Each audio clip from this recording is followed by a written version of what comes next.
Bonjour à tous, à toutes et aux autres. Est-ce que tu as déjà entendu parler du slow sex? Alors il y a plusieurs versions, moi je te donne la mienne. Et une des caractéristiques fondatrices du slow sex, c'est l'absence de tension.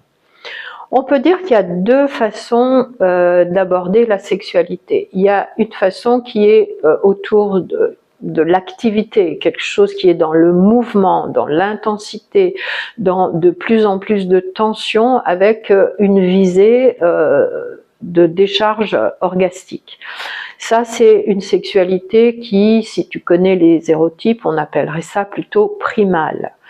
L'intérêt de ce type de sexualité, c'est que il y a certaines personnes, elles ont difficilement accès à leurs émotions, elles sont un peu cuirassées et de temps en temps, elles sentent comme ça une sorte d'anxiété qui arrive et de toute façon, de manière tout à fait instinctive, elle se tourne vers le sexe et c'est une super idée parce que en augmentant la tension qui est déjà présente chez elle, en allant vers de plus en plus d'intensité, on va atteindre un pic qui va être suivi d'une décharge, d'un orgasme explosif et au cours de cet orgasme, il va y avoir une décharge de neuromédiateurs et ça va produire des effets de relaxation, de bien-être, de détente, d'apaisement et on peut dormir, on peut passer une bonne nuit après, ça c'est super.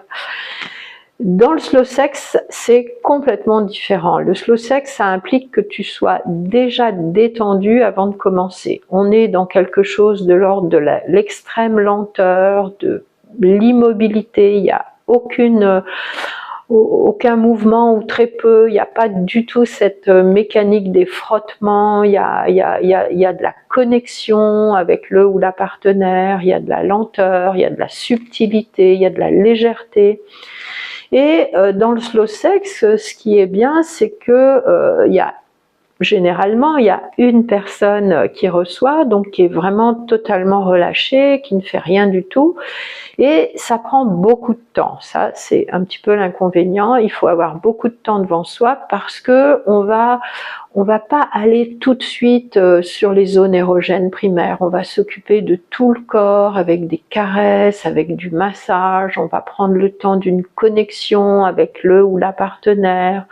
On va aller très lentement et dans la mesure où la personne elle est totalement descendue, elle n'a rien à faire, elle est juste dans cette réceptivité, dans cette écoute de ses sensations, petit à petit, tous ces récepteurs sensoriels, tous les récepteurs de la volupté vont être saturés d'excitation, vont être sollicités et quand on va arriver aux organes géniaux, bien sûr avec beaucoup de délicatesse et jamais dans quelque chose de mécanique, il va y avoir ce qu'on appelle un orgasme total, un orgasme de tout le corps. Dans le tantra, on appelle ça l'orgasme de la vallée, c'est-à-dire qu'on n'est pas au sommet de la montagne dans un pic d'excitation, on reste dans une vallée de détente et donc cet orgasme il va monter progressivement dans tout le corps, il va avoir des effets beaucoup plus durables et ça va être complètement différent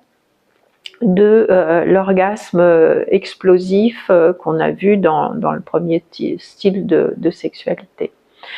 Il y a plusieurs modes opératoires, soit il peut y avoir une personne qui reçoit, l'autre qui donne, et si on a le temps on inverse, ou ensuite on inversera à une autre fois. Ou on peut aussi, si vous êtes dans une relation hétérosexuelle, on peut aussi faire de la pénétration. Mais là, on n'est pas du tout dans du mouvement, du va-et-vient, des frottements, de l'intensité, de l'animalité. On est dans quelque chose de presque statique, de presque immobile, de très orienté sur le ressenti, très fin.